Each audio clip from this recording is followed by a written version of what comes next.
¿Qué tal? Sed todos bienvenidos una semana más, una semana muy especial.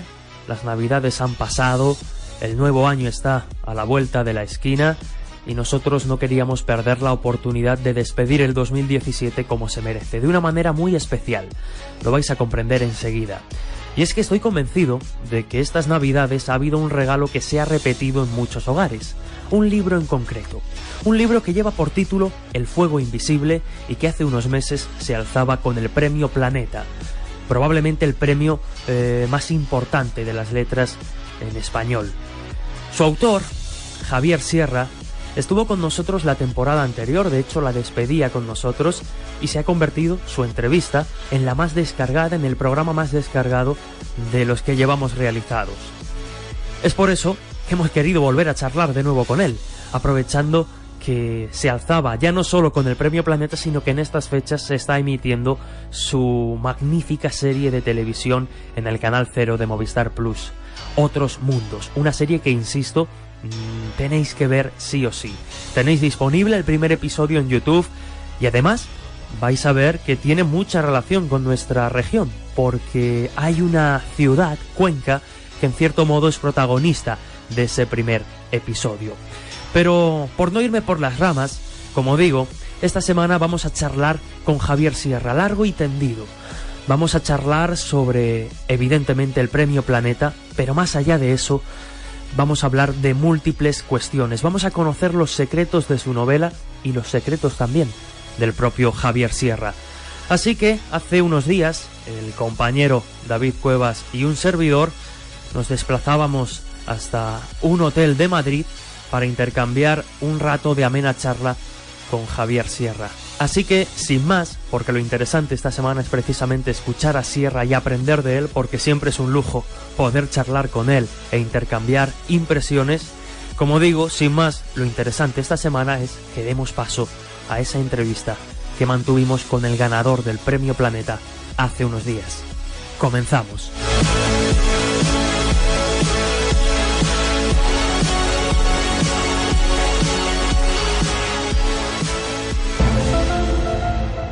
Hola, soy Mulder, Fox Mulder, y quiero que sepas que cada semana escucho El Dragón Invisible con Jesús Ortega en Radio Castilla-La Mancha.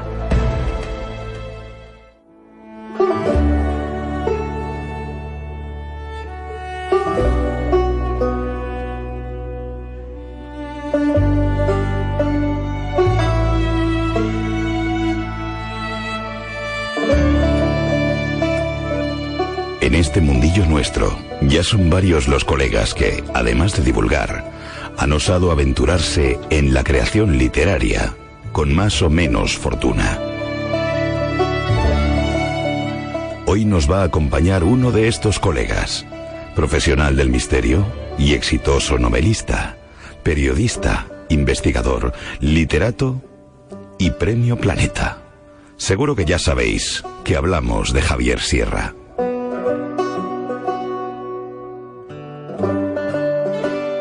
Antes de ser el aclamado autor de bestsellers que es hoy en día, Sierra empezó su andadura mediática con tan solo 12 años en una radio aragonesa. Y mucho antes de licenciarse en Ciencias de la Información, sus colaboraciones en distintos medios habían sido ya muchas y constantes. Tras la universidad, no hay mucho más que contar. Más radio, televisión, revistas, libros y el éxito editorial más rotundo que jamás haya tenido un colega de este nuestro mundillo. Todo un Premio Planeta gracias a una novela llamada El fuego invisible. Qué curioso.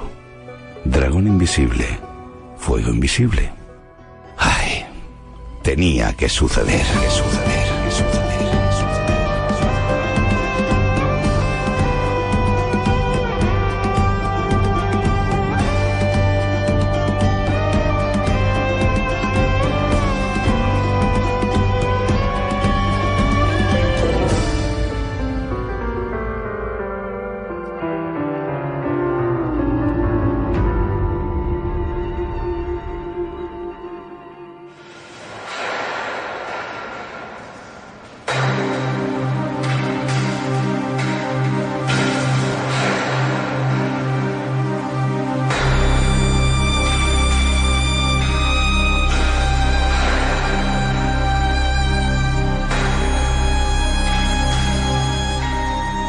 Bueno, la pregunta que imagino, Javier, te habrán hecho todos absolutamente, pero que no me resisto a hacerte, es ¿qué sensación tienes después de ganar un premio Planeta? Pues es una sensación particular porque, bueno, más o menos yo tengo experiencia en el lanzamiento de grandes obras, con giras espectaculares, con encuentro con muchos lectores, pero esto del Planeta tiene un punto distinto, ¿no? Hay un componente emocional muy grande en el que muchos lectores se sienten identificados con el premio y he recibido más felicitaciones que nunca en mi vida, ¿no? De hecho, en algún momento llegaba a pensar si esto es lo que experimentan los grandes autores cuando están muertos y les llegan las loas una vez que los están prácticamente llevando al cementerio, ¿no?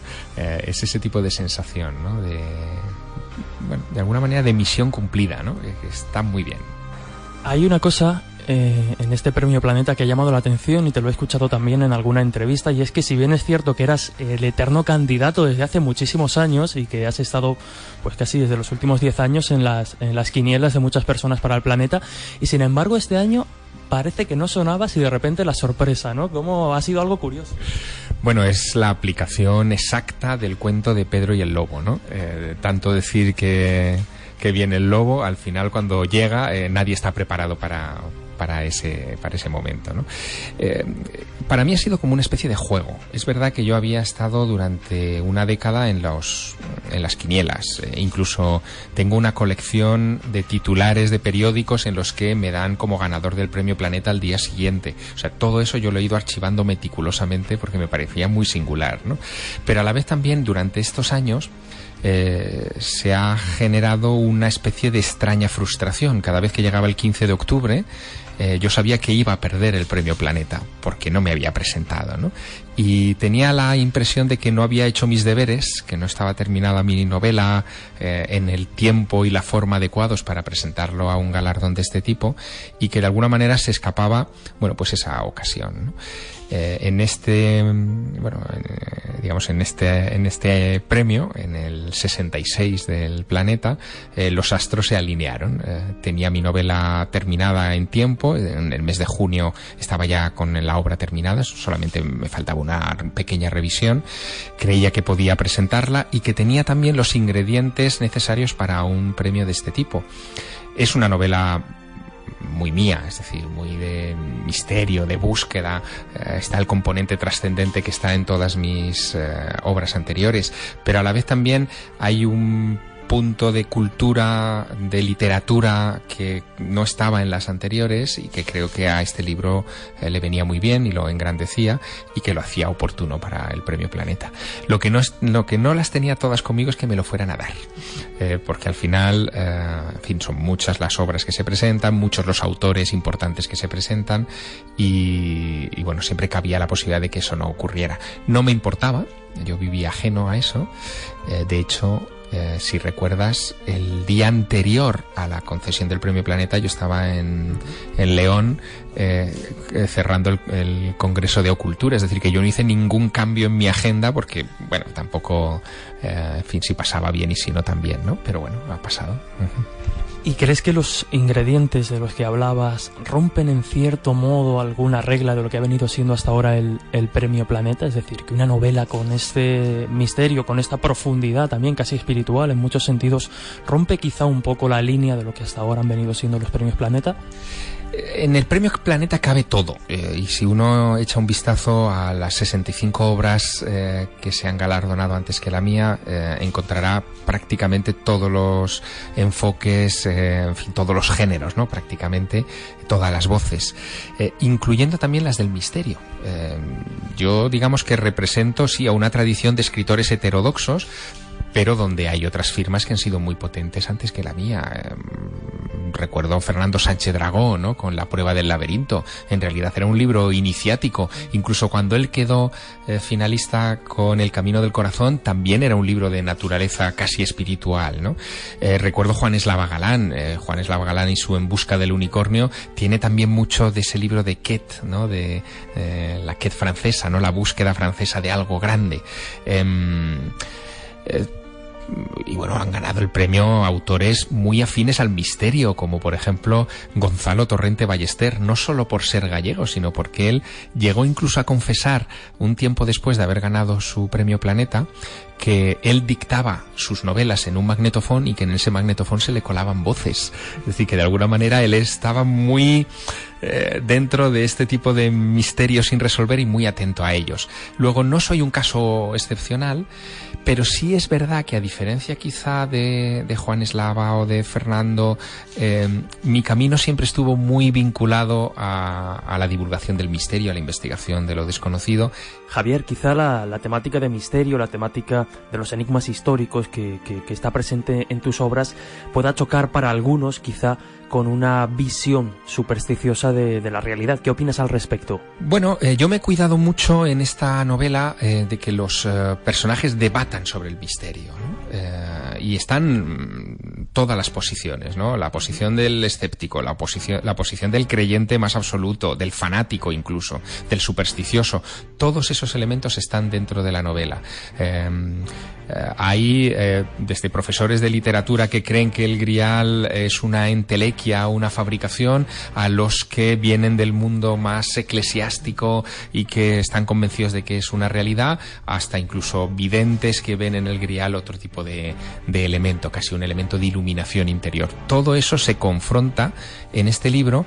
Claro, eso sí, es una confrontación que está escrita por alguien que conoce la médula de este debate. O sea, yo conozco la médula del debate del Grial y por lo tanto lo he podido inyectar de manera bien construida dentro de la obra. No es una visión externa superficial, es una visión profunda. Y lo que yo pretendo con El fuego invisible es sacudir los cimientos del lector. Sé muy bien qué será el propósito de esta novela, la misión sagrada de esta novela, sacudir al lector, hacerle ver más allá de lo visible, ¿no? Por eso la novela está dedicada, si recuerdas, dice, a quienes son capaces de ver lo que otros ni atisbamos, ¿no? Está dedicado a este tipo de personas que viven entre nosotros.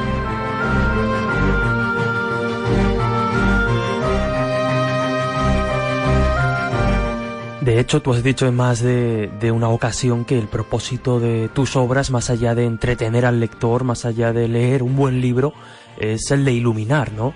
Sí, y lo mantengo más que nunca con El fuego invisible, ¿no?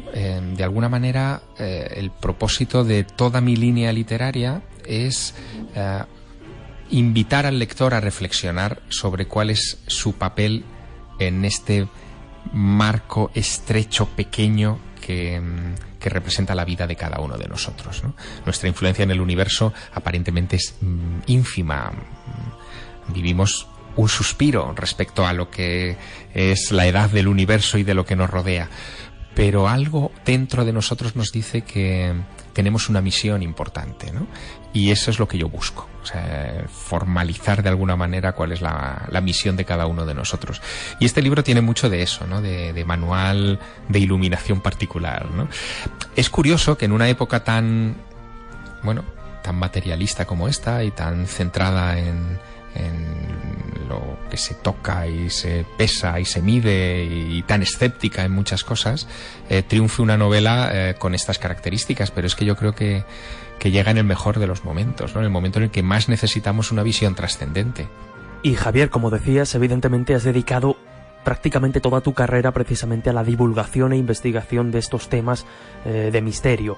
No sé si recibes este premio como una especie de doble agradecimiento. Por un lado, lo que significa, lógicamente, un premio Planeta para tu carrera literaria, pero también lo que significa que a un periodista apasionado del misterio que se ha dedicado a estos temas y se dedica, pues le reconozcan con un premio de estas características. Yo lo siento como un premio que no es solo mío, es de todos esos lectores que me han acompañado desde hace años, ¿no? En las páginas de las revistas especializadas, en las noches de radio a las tantas hablando de este tipo de temas, en las conferencias en pequeños pueblos donde casi no había actos culturales y sin embargo se organizaba un congreso de misterio, en las conversaciones de café con los compañeros de investigación, de de viaje, es un premio también de los testigos que me han hablado de lo maravilloso, de lo indefinible que les ha cambiado su vida, ¿no? Es un premio para toda esta gente, ¿no? Que ahora se materializa en un planeta y es visible, pero que en realidad subraya, valora una forma de vida que está entre nosotros y que a veces pasa desapercibida, ¿no? Javier, tú has indagado en muchos misterios, tal y como nos estabas comentando, y lógicamente muchas de esas investigaciones, muchas de esas pesquisas detrás de ciertos asuntos que podemos considerar misterio, se ven reflejados de una u otra forma en tus novelas. ¿Hay algún asunto que te apasionara, que quisieras incluir en El fuego invisible y que por una cuestión de espacio, por una cuestión, digamos, vamos a decir así, alguna cuestión que tú no has podido manejar a última hora, no hayas podido incluir? Bueno, la novela tiene unas 480 páginas más o menos en su versión de papel, y habré dejado sin publicar pues casi otras tantas. Es decir, en este proceso he descartado muchas cosas, ¿no? O bien porque no encajaban, o bien porque entorpecían el ritmo de lectura, que también es muy importante, porque al fin y al cabo estamos hablando de una novela que debe beberse, ¿no? Pero hay un elemento ahí en todo ese proceso que sí que he dejado un poco fuera, aunque se atisba, que es el elemento de la música, ¿no? Si reflexiono en la novela sobre el origen de las ideas y sobre las fuentes de la inspiración y establezco un debate sobre si esas fuentes de inspiración son ajenas al ser humano o interiores al ser humano, es decir, si se canalizan desde fuera o surgen desde dentro, eso se ve en la literatura, pero donde se ve mucho es en la música, ¿no?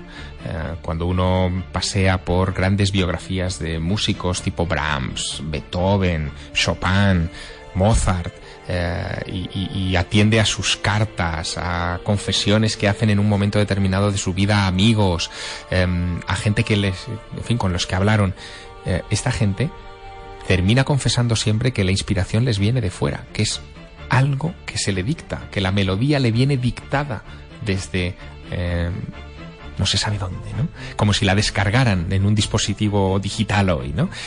A mí eso me fascinó y quise haberlo desarrollado más en la novela, no lo hice, pero por falta de espacio, pero vamos, es un tema que me fascina. Hablábamos de elementos que han podido quedar fuera, pero si no me equivoco, el concepto de grial, que al fin y al cabo es el que da en cierto modo forma a la obra, es uno de los últimos en incorporar, ¿no? Te surgió cuando ya la trama más o menos estaba definida, de repente te saltó la chispa.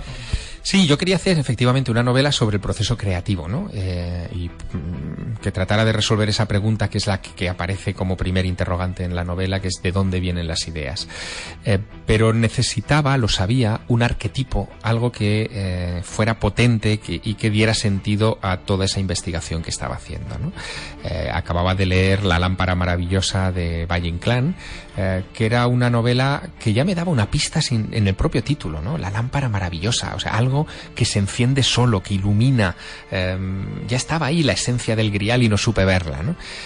Pero fue al terminar de leer ese libro que se produjo esa increíble coincidencia de recibir la invitación a un encuentro eleusino de Sánchez Dragó en Castilfrío, en donde se hablaba del grial.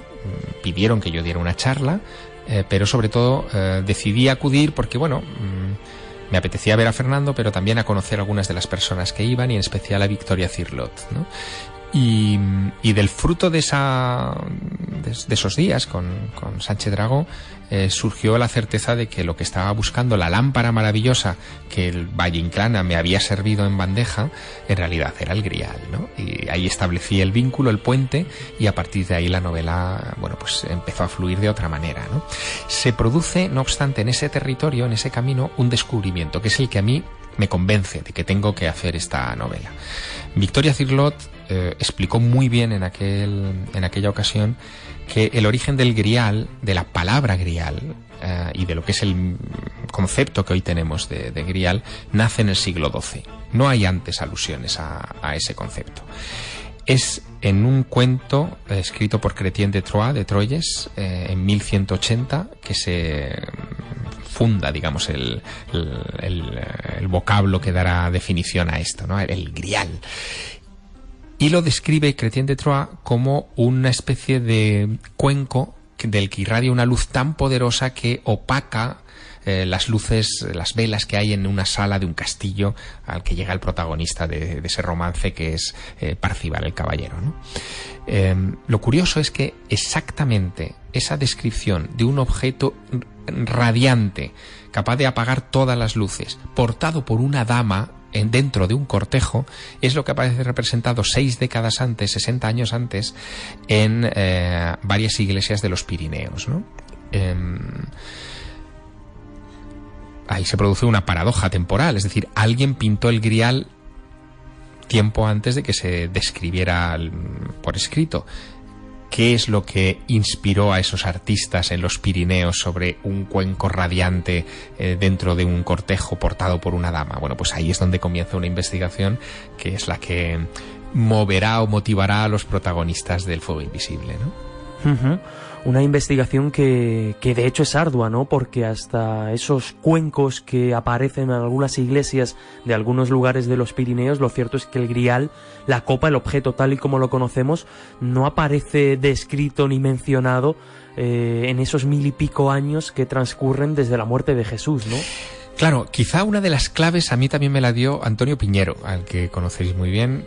Antonio Piñero, en conversaciones con él sobre el concepto de la última cena, me explicó algo que me dejó muy perplejo. Me dijo, mira, el concepto de la última cena es un concepto que nace de San Pablo, de su primera carta a los Corintios, y es un concepto visionario. O sea, no es que San Pablo esté refiriéndose a algo que le han contado o que alguien conocido ha visto. No, es un concepto casi de revelación. A él se le reveló la última cena. Era una visión. Una visión es lo que tiene Parcival cuando ve el Grial.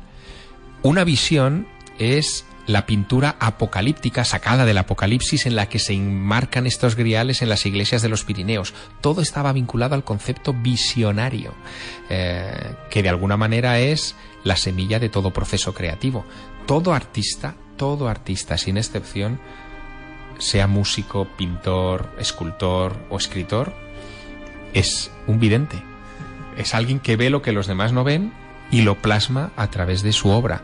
Pero un vidente muy poderoso, porque el artista es el único humano capaz de hacer algo inmortal, que es otro de los atributos del Grial. El que da la inmortalidad es el Grial, nos dice la tradición, ¿no?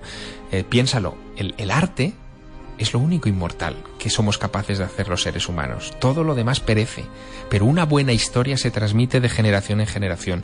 Una buena pintura se admira de generación en generación y supera, por supuesto, los magros límites de la vida del creador que la ha alumbrado, ¿no? Bueno, eso es, en el fondo, el Fuego Invisible. El cuento del Grial acabó inconcluso, no tuvo fin, y a partir de ahí se generaron pues muchísimas continuaciones, finales alternativos escritos por otros autores que generan en cierto modo la imagen del Santo Grial que tenemos hoy en día.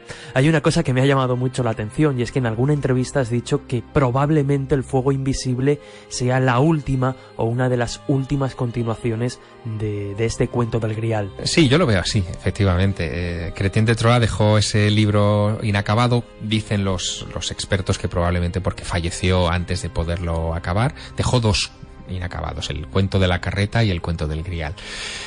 Pero lo que ocurrió con el del Grial es que despertó tanto la imaginación de sus contemporáneos que hubo muchos continuadores, ¿no? Desde Wolfram von Eschenbach a Robert de Borón y todos los que vendrían después. Es una tradición que se interrumpe, que a partir del siglo XIV más o menos ya no obtendrá nuevos continuadores. Pero yo he querido arrogarme en esa misión, ¿no? Y he decidido, de alguna manera, en el espíritu de la novela, que el Fuego Invisible fuera su última continuación, ¿no? Javier, hay muchos novelistas que tienen sus rituales, sus manías a la hora de escribir. No creo que en tu caso tú te cuelgues boca abajo, como hace Dan Brown, por ejemplo, pero no sé si tú puedes confesar alguna de esas manías, alguno de esos rituales que tengas, no sé si de forma más o menos habitual a la hora de ponerte a escribir. No, en eso soy más hidalgo castellano, es decir, más seco. No tengo rituales y desde que tengo hijos mucho menos, ¿no? Claro, exactamente. Aprovecho casi cualquier momento para escribir. Pero sin embargo soy un escritor que hace una cosa con cada novela desde hace algún tiempo, y es que se coloca delante, en el campo de visión, una gran pared metálica en la que con imanes voy pegando fotografías, documentos, a veces postales, elementos de todo tipo que me resulten evocadores, de tal manera que con solo un vistazo yo pueda tener un referente en el horizonte de algo que a mí me motiva, ¿no? Claro, evidentemente con esta obra he tenido el Pantocrátor de San Clemente de Taúl mucho tiempo delante, ¿no? Pero es quizá la única particularidad, la única manía, como que necesito una imagen para conectarme. Pero más allá de eso, da igual las horas, el boli con el que escriba o el ordenador con el que trabaje, ¿no? Comentabas antes que los escritores sois un poco videntes. Ahí me gustaría saber si tú, cuando empezaste a escribir hace ya pues aproximadamente unos 25-30 años, llegaste a atisbar que podrías llegar tan lejos en un momento dado. Esta es una pregunta comprometedora de responder, ¿no? Pero te voy a ser sincero, sí. Sí, pero yo creo que es la ilusión de todo escritor, en el fondo, ¿no? Cuando uno se introduce en este campo y ve su primer libro en librerías, dice, bueno, ¿y por qué no? O sea, ¿por qué no va a abrirse ese camino, ¿no? Es verdad que ese camino pasa por muchas estaciones, ¿no? Por muchas paradas. Mi primer libro fue Roswell, Secreto de Estado, en el año 95. Salió en las Navidades del 95 y compitió con el Premio Planeta de aquel año, obviamente, en gran desigualdad, ¿no? Como te puedes imaginar. No fue hasta el 98 que me metí en el campo de la novela, ¿no? Y con La Dama Azul. Y ahí, bueno, uno ya podía empezar a soñar con aspiraciones mayores.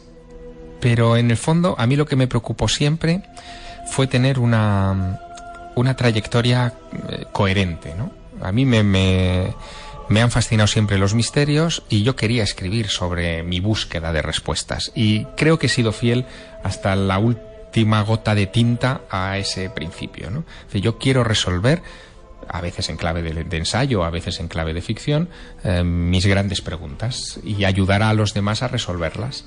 De alguna manera, lo he dicho otras veces, pero mis libros no se agotan en sí mismos. Mis libros son invitaciones para que el lector forme parte también, se incorpore a esa búsqueda. Y si esa búsqueda merece un premio como el Planeta, tanto mejor, porque seremos más los que nos embarcaremos en esa tarea, ¿no? Creo que el misterio en ese sentido es el que ha ganado el premio Planeta, ¿no?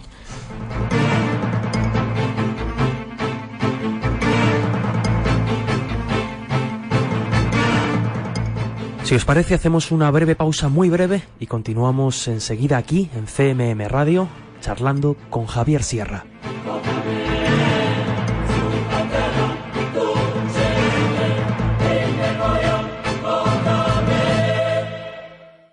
El camino al conocimiento no se construye con respuestas fáciles, sino con preguntas arriesgadas. En CMM Radio, El Dragón Invisible, con Jesús Ortega. Soy Javier Sierra. Cuando era niño, empecé a hacerme preguntas. Llevo toda la vida buscando respuestas.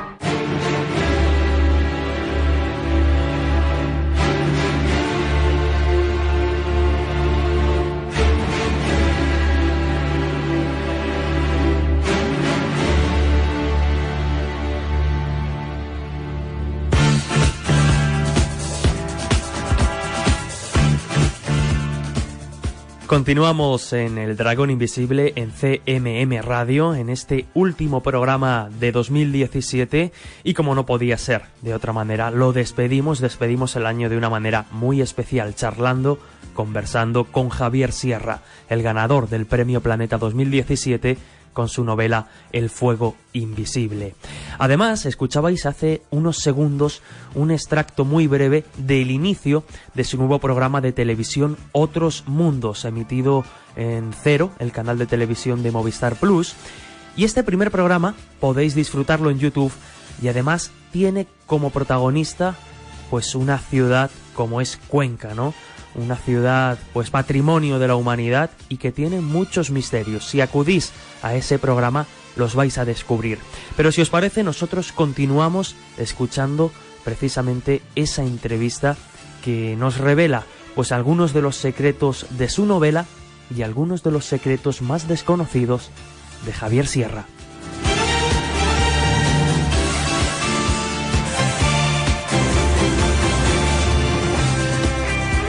Javier, hablábamos de tus novelas, de lo importante que es para ti el hecho de ser coherente con tus actos, con tu manera de escribir, con tu manera de pensar. Creo que la respuesta la puedo intuir, pero de todos los misterios que has investigado, y mira que ya van muchos, ¿cuál es el que más te ha hecho crecer espiritualmente?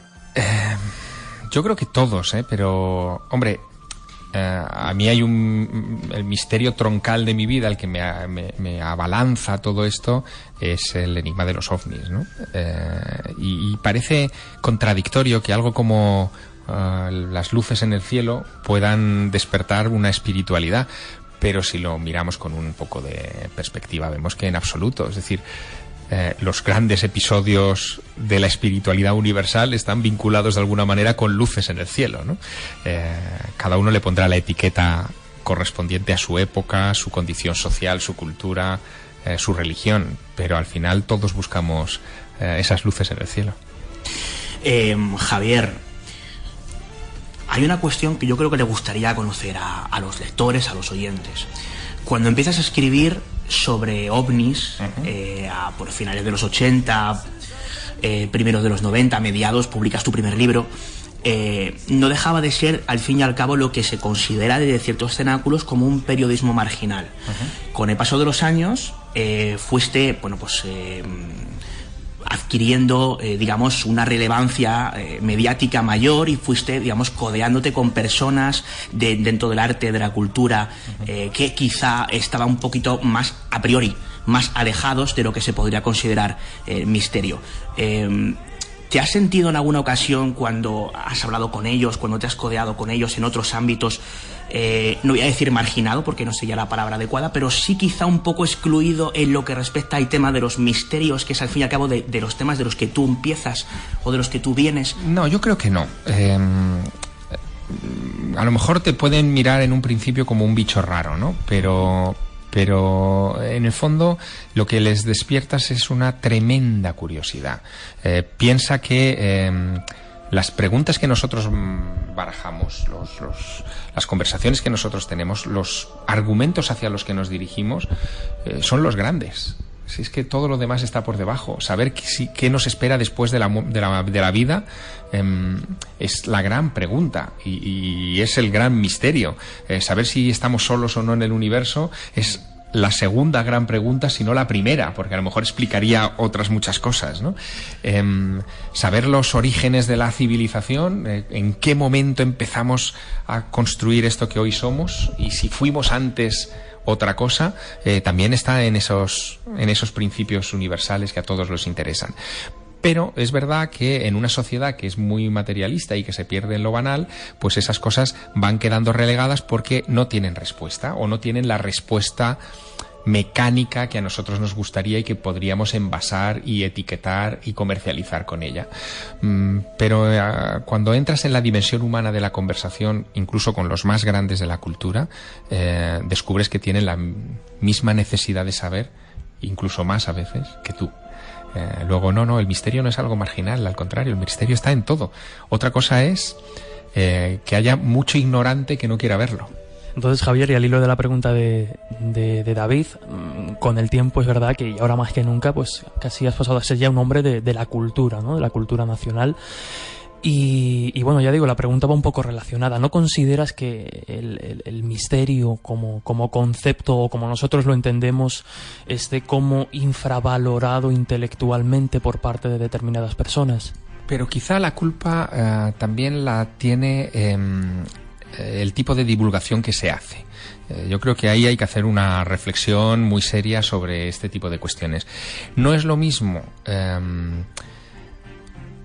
hablar de psicofonías pretendiendo asustar al oyente porque sí, que de repente llevarte a un catedrático de electroacústica y que te trate de explicar los mecanismos físicos que podrían, bueno, de alguna manera arrojar alguna luz a ese misterio de las voces que se quedan grabadas en los magnetófonos, ¿no?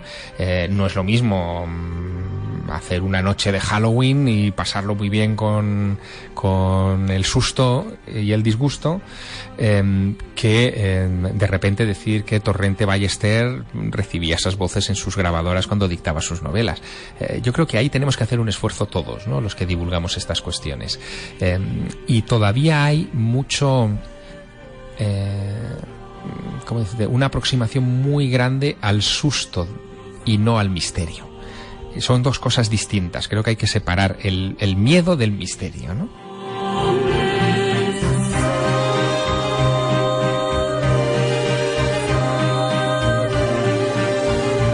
¿Y crees, Javier, que en el momento mediático especializado en el misterio que vivimos ahora, con tanta cantidad de podcasts, de programas, de autodenominados expertos, el mensaje esencial, el mensaje que por ejemplo se transmite en El Fuego Invisible, ese misterio fundamentado, ese misterio investigado con argumentos, se diluye un poco entre tanto?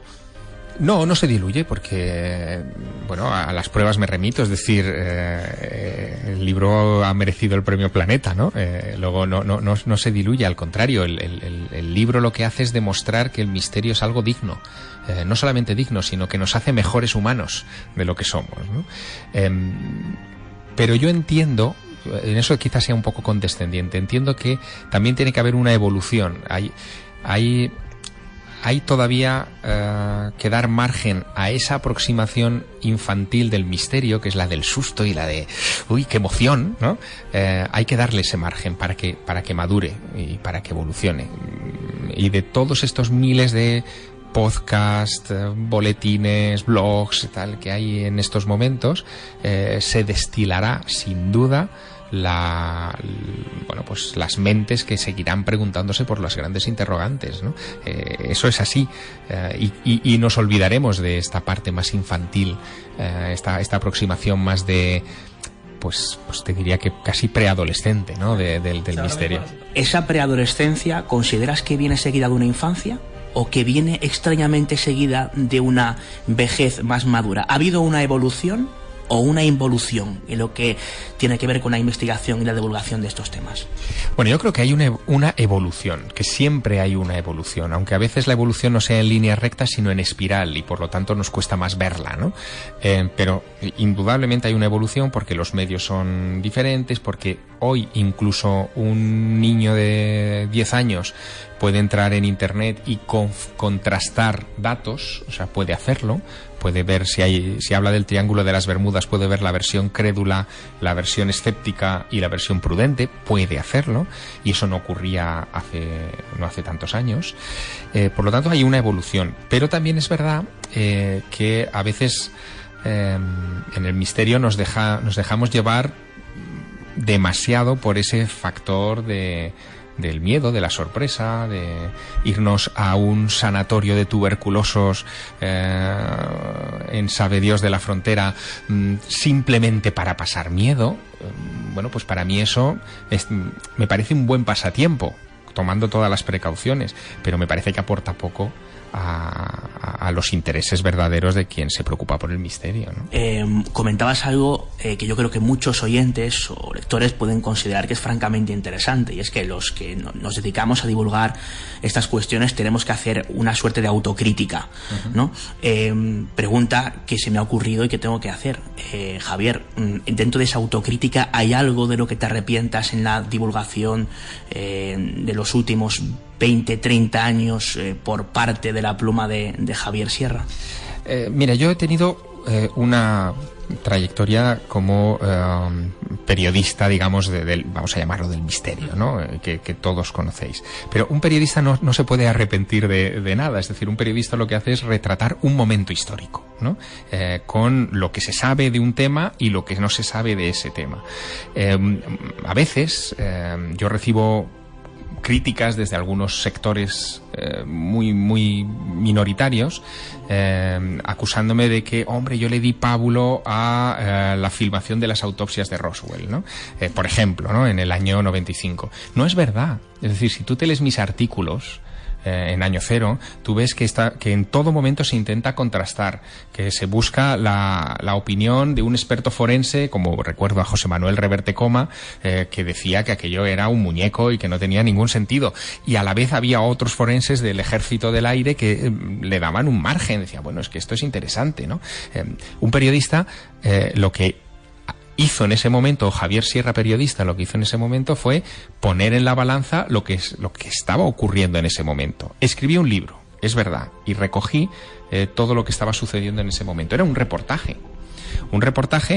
que he ido actualizando, es decir, a medida que se han ido sabiendo cosas de cómo se perpetró ese montaje, ese fraude, he ido incorporando apéndices al libro con explicaciones, con comentarios, con los nombres y apellidos de los que estaban metidos en ello, porque he considerado que debía hacerlo y porque ya en ese primer reportaje ya estaban las sospechas de que todo esto pudiera haber sido un fraude con propósito intoxicador dentro del tema OVNI, que es justo lo que sigo manteniendo, pero esa es mi impresión. Luego, como divulgador, yo creo que siempre he sido honesto y he tratado de ofrecer todas las aproximaciones. Pero lo que he intentado también por todos los medios es no perder la visión del que se sorprende. Nunca he querido perder la capacidad de sorpresa. ¿Por qué? Porque en el momento en el que pierdes la capacidad de sorpresa y eres tú el que tienes la verdad, te conviertes en un dogmatizador. Te conviertes en alguien que está construyendo una fe, que es lo que ocurre con los hipercrédulos y con los hiperescépticos. Construyen sus respectivos sistemas de creencias. Yo no quiero eso. Yo lo que quiero es que la gente piense, que mis lectores piensen. Y les doy los elementos para que lo hagan. ¿Por qué? Porque ese tipo de pensamiento formado te da la libertad.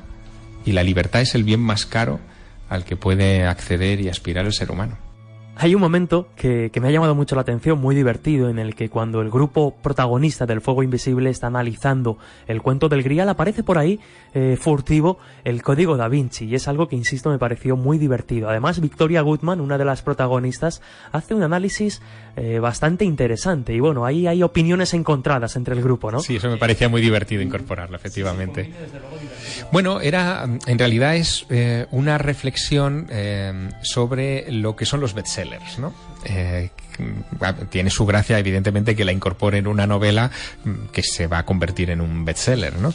Pero creo que la reflexión es importante, porque existe también ese cierto apriorismo dogmático, sobre todo en la crítica hispana, que dice que un bestseller es un producto de consumo masivo, poco exigente y generalmente de escasa calidad. Y yo creo que no es así. Y hay enormes bestsellers que contradicen esa visión, ¿no? Esa etiqueta.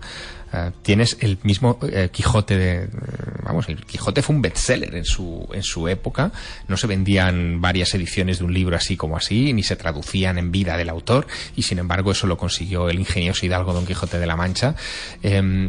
Tampoco es desdeñable un bestseller tipo El Código Da Vinci, porque evidentemente tiene ahí unos conceptos y unas inquietudes que han conectado con millones de personas, no importa la cultura en todo el planeta. Luego eso es algo digno de análisis, y eso es lo que quería de alguna manera reivindicar en ese momento de discusión, de guiño, ¿no?, que tiene la novela. Hablabas antes del tema de los bestsellers. Hay muchos lectores que se plantean el hecho de que parece que hay ciertos escritores que son, bueno, yo creo que inequívocos e indiscutibles bestsellers, como puede ser, por ejemplo, Stephen King, que parece que no obtiene del todo, digamos, ese favor de la crítica más especializada, más cultural, y que parece que es una especie de escritor para el pueblo, cuando las capacidades, digamos, literarias de un escritor como Stephen King, y es el ejemplo que pongo porque podríamos poner otros, no está lo suficientemente reconocida. ¿Qué pasa ahí, Javier? ¿Por qué parece que los escritores que escriben para masas tienen que ser de alguna forma infravalorados por, digamos, la crítica más especializada en esto de lo que tiene que ver con el mundo de las letras? Bueno, a veces se produce un efecto curioso, ¿no? Cuando un escritor tiene mucho éxito, la crítica suele obviarlo porque los críticos creen que no necesitan sus críticas para vender más, y que ese espacio lo pueden dedicar a autores más cultos o más desconocidos para los lectores, y obvian el trabajo bien hecho que ha llevado a ese autor a su lugar, ¿no? Eso, por ejemplo, yo creo que pesa mucho en algo que es también tan universal como los premios Nobel de literatura, ¿no? El premio Nobel de literatura suele castigar al escritor de éxito, simplemente porque es un escritor de éxito y porque se supone que ya lo tiene todo y no necesita el premio Nobel como reconocimiento. Y me parece triste que se piense así, ¿no? Porque al final un premio como ese lo que debería reconocer es una aportación a la historia de la humanidad.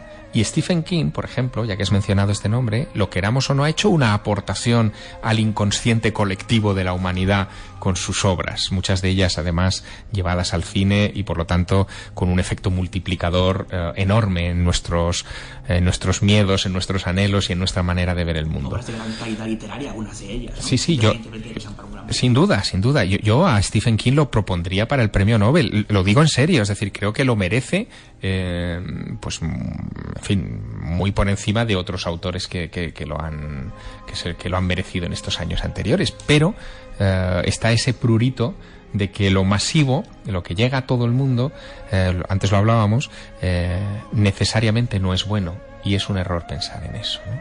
Al fin y al cabo, reflexionémoslo solamente un segundo. El público más crítico, el público más formado, el público, por lo tanto, en fin, más serio, es el público que lee, el lector. Al lector es al que su cerebro le funciona de una manera mucho más holística, más global que al resto del público que no lee. Y sin embargo, se lo menosprecia. Y esto es algo que a mí siempre me ha llamado la atención, ¿no? Bueno, Javier, yo creo que esta pregunta quizá te agobie un poco porque, bueno, acabas de terminar El Fuego Invisible, ganar el premio Planeta, etcétera, etcétera, pero ¿y ahora qué? Novela, ensayo, hay muchos que echamos de menos los ensayos. He leído por ahí que tenías una especie de maestro del Prado 2, una idea también sobre la carrera espacial. Bueno, ahora estoy centrado en la promoción del libro, pero sí, tengo un maestro del Prado 2 empezado, es decir, que tengo mucho material avanzado. Tengo esta novela de la carrera espacial que en algún momento quiero acometer. Tengo también un libro sobre ovnis y un poco que es casi también un trayecto por algunas de las grandes preguntas que yo me he hecho siempre, que está en marcha, es decir, tengo páginas escritas, pero no sé finalmente no sé a lo que le daré prioridad.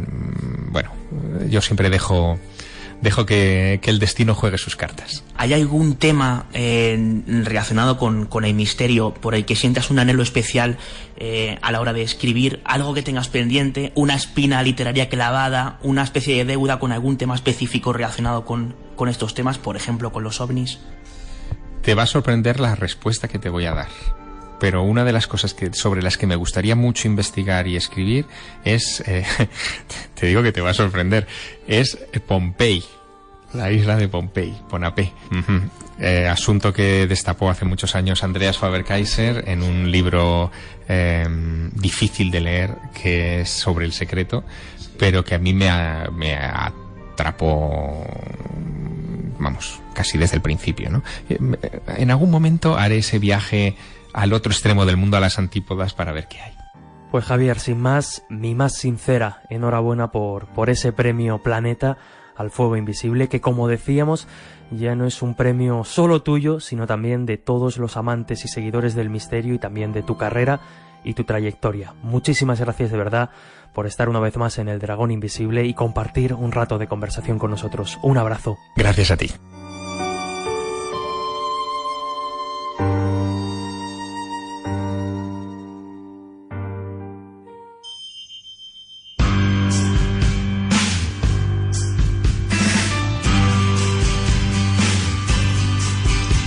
Sabemos agradecer a pesar de lo vivido, todo comienza hace ya mucho tiempo.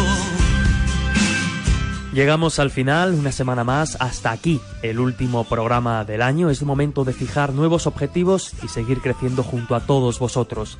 El nuevo año está a la vuelta de la esquina y creo que lo hemos despedido como se merece. Qué mejor modo de hacerlo que con Javier Sierra, en el que en cierto modo ha sido su año. No solo se alzaba con el planeta, sino que en estos días ve la luz su serie Otros Mundos en Cero de Movistar Plus. Una serie diferente que desde luego no os podéis perder. Como siempre, con el deseo de que hayáis disfrutado, nos despedimos. No sin antes daros las gracias por estar ahí, por convertirnos en el programa más descargado de esta emisora y por formar parte de esta aventura que crece semana a semana y la cual no tendría sentido sin vosotros, parte fundamental de este equipo. Vuestras herramientas ya las conocéis, las vías de comunicación con el programa, el Twitter, @dragón_cmm, nuestra página oficial en Facebook, El Dragón Invisible, y como no, el mail, eldragoninvisible@gmail.com. Ya sabéis que tenéis disponibles todos nuestros programas en www.cmmedia.es, en iVoox y también en iTunes. Sin más, hasta la semana que viene. Un programa que no os podéis perder. Estará con nosotros Lorenzo Fernández Bueno. Ahí es nada. Nos espera un viaje apasionante alrededor del mundo. Qué mejor modo de empezar el año. Y ahora sí que sí, todo el equipo del Dragón os deseamos lo mejor para el 2018. Un fuerte abrazo.